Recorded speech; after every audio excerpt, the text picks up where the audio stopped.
Talk about the biggest events that the Texans have had, the biggest decisions that have had to be made. Most of these, it's too early to give like a clear verdict, but just the manner in which they were handled and how we feel about them. We'll start with number one, and we'll go in chronological order. This was on January 24th, 2025. We talked about the possibility for a long time of it happening, and it ended up happening. RIP Bobby Slowik. Damn it, Bobby. And this one was DeMeco Ryan's first really huge decision personnel-wise. That was one of the biggest question marks when DeMeco was hired, was what kind of offense are they going to run? What's it going to look like? And there was a lot of excitement about Bobby Slowik and the Gary Kubiak scheme. And we know that DeMeco and Bobby were really close. And Bobby Slowik, year one, looked good, to the point where we were wondering, is he going to be a head coach eventually? He got a lot of head coaching interviews, and he comes back and he kind of exposes himself as a guy who, based on the whispers, he wasn't necessarily a leader of men, which you could kind of see. He'd never coached a position group, and he was unable to adjust, and he just got kind of overexposed. And you could kind of tell that he was a little bit worn out, but I think there was even doubt that whether or not DeMeco Ryans had it in him to make this decision. And maybe there was some other impact. There were some other voices that helped DeMeco make this decision. But DeMeco Ryans did it, and I think this is one of the decisions that needed to be made. It had to be made. Bringing back Bobby Slowik, you were basically treading water. You weren't improving. Your quarterback had regressed on his watch, and you fired Bobby Slowik, which I think was the right decision.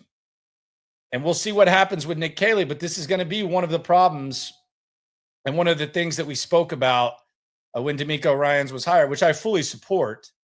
But a defensive-minded coach, a lot of times the OC is going to change. And sometimes it's a good/bad thing where the OC latches onto the quarterback and then he ends up getting a coaching opportunity. And sometimes it's a bad thing because the defensive coach has a blind spot. We don't know if DeMeco Ryans has a blind spot for offense, but what we do know right now, we know two things. Number one, proportionally when it comes to coaching guys up, adjusting personnel, and even investment, DeMeco Ryans' defense is light years ahead of the offense. And the offense is basically back to square one in a way with the new OC. So we know that. But the most important thing, especially when DeMeco Ryans is still able to win division titles and win 10 games, despite this, we also know he's willing to make the tough decision, even if it is his friend. So this was the first big decision that the Texans faced. They made the decision.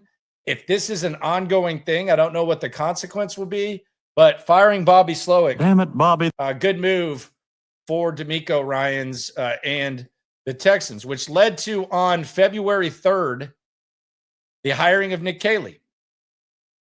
And if you were laying out the top candidates, Nick Caley was one of the most popular candidates. It seemed like he had guys that wanted to hire him. There was some skepticism around here because the Patriot connection, that's still kind of a little bit of a sore subject, although I think that ship has kind of sailed, and Nick Caserio has proven that that's not necessarily something that he's trying to duplicate.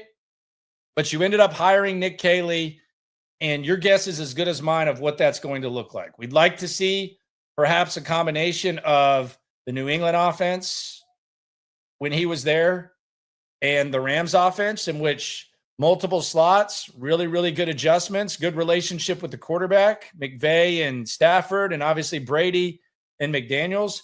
You want to hope that Nick Caley has that, but you don't want to try to turn C.J. Stroud into Tom Brady. I know they've talked about Tom Brady early 2000s. That was brought up. That was something that O'Brien apparently tried to do with Deshaun Watson and made it a little bit more difficult than it needed to be. So we don't know what this offense is going to look like. It does appear early on, as anticipated, that they value slot guys and they won't shy away from having multiple slot guys like what we saw in New England and what we saw with the Rams at Caley's two previous stops. But what does the offense look like? And even after a year, you can't really say it's the right decision based on what we just talked about with Bobby Slowik. So this was a two-piece combo of decisions that DeMeco Ryans had to make. And this is an interesting hire. We'll see what the offense looks like. It seems like CJ Stroud's excited about it. Seems like fans are excited about it, but it seems also like Nick Caserio, who took a step back when Bobby Slowik was hired and kind of had to adapt to having less input on the offense than he did in New England. We don't know how much he really had in Houston pre-CJ Stroud, but B, just completely learning a new system. And now you're going back to the New England system. So how much of a say does Caserio have in this? I got to think he's a little bit more comfortable with this.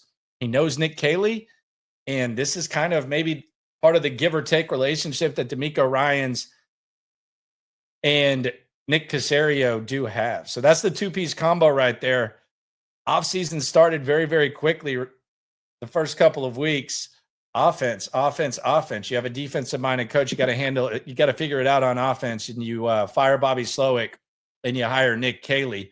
The impact of the decision, the biggest impact on these decisions, this combo plate, is how's it going to impact your quarterback, and how is your quarterback going to react? Because regardless of the why, regardless of the what, no one is saying that CJ Stroud was 100% at fault. But if you don't creep up to a performance level that CJ Stroud had in year one, get closer to that than you did at year two, then you're going to be even more defensive dependent than you were before. And quite frankly, that's what'll end up, I don't want to say putting a defensive minded coach on the hot seat, but it definitely will end the honeymoon period. So those decisions, TBD. I think the hire itself was good, but anytime you're firing an offensive coordinator after 2 years, it's not a good thing. At least, I guess it's the bare minimum. At least DeMeco Ryans had the testicular fortitude, shout out to mankind, to make the move. Going